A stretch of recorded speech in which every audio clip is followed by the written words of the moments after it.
جمال الوجود بذكر الإله وتصفو الحياة بنور هداه.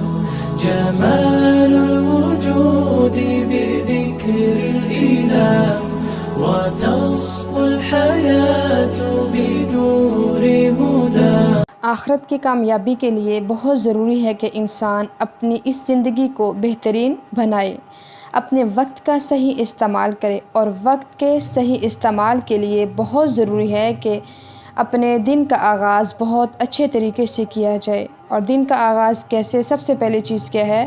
بر وقت نماز فجر ادا کریں، صبح کے اذکار کریں، اور کبھی بھی ان کو کرنا نہ بھولیں. قرآن مجید کی تلاوت کرنا، اور اس کے بعد کچھ دیر کے لیے خاموشی اختیار کریں، کیونکہ خاموشی جب انسان اختیار کرتا ہے تو پھر اس کو کیا ہے؟ غور و فکر کا موقع ملتا ہے. اور غور و فکر کس لیے کریں گے اور کس پہ کریں گے؟ قرآن مجید کی جو تلاوت آپ نے کی ہے، جو پڑھا ہے، اس پر غور و فکر کریں اور تدبر کریں. اپنی زندگی کے بارے میں سوچئے. صرف یہی نہیں سوچیں کہ آپ کیا نہیں کر رہے، یہ بھی سوچئے کہ آپ کیا کیا کر رہے ہیں. اس طرح سوچنے سے، مثبت سوچ سے کیا ہوگا کہ آپ کے اندر کانفیڈنس آئے گا. جب آپ کے اندر کانفیڈنس آئے گا تو آپ کیا ہے؟ آپ کا دل کرے گا کہ آپ اور اچھا کام کریں. آپ کو خود اپنے اندر سے ایک انرجی ملے گی. اور پھر مثالی زندگی کے بارے میں سوچئے، اور بہتری کیا ہو سکتی ہے اور کیا ہو سکتا ہے، اس کے اندر اور کیا امپرومنٹ ہو سکتی ہے. اس کے ساتھ ساتھ ایکسرسائز کرنا نہ بھولیں، کیونکہ ایکسرسائز سے انسان کا جو دماغ ہے اور ذہن ہے وہ تیز ہوتا ہے اور ایکٹیو ہوتا ہے.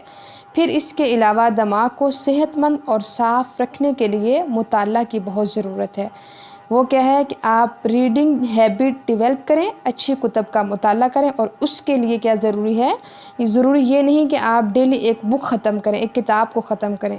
اچھا ہے اگر آپ کر سکتے ہیں، نہیں کر سکتے تو روز کیا ہے؟ ڈیلی کے 3 پیج پڑھیں، کیونکہ اچھی جو کتب کا مطالعہ ہے وہ آپ کو بہت فائدہ دے گا.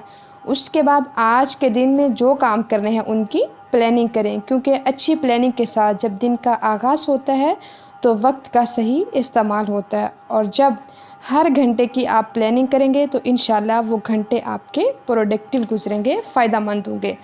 اس کے ساتھ پھر اور اسی طرح ہم ہر دن کو صحیح طریقے سے استعمال کریں گے تو انشاءاللہ اللہ سبحانہ و تعالیٰ کی رضا بھی حاصل ہوگی. اور اس سے کیا ہے؟ اللہ کی رضا حاصل کرنے میں مدد بھی ہوگی جب ہم اپنے ٹائم کو سیو کریں گے. اور اللہ تعالیٰ سے دعا ہے کہ آپ سب کو دنیا آخرت کی کامیابیاں عطا کرے. السلام علیکم ورحمۃ اللہ وبرکاتہ.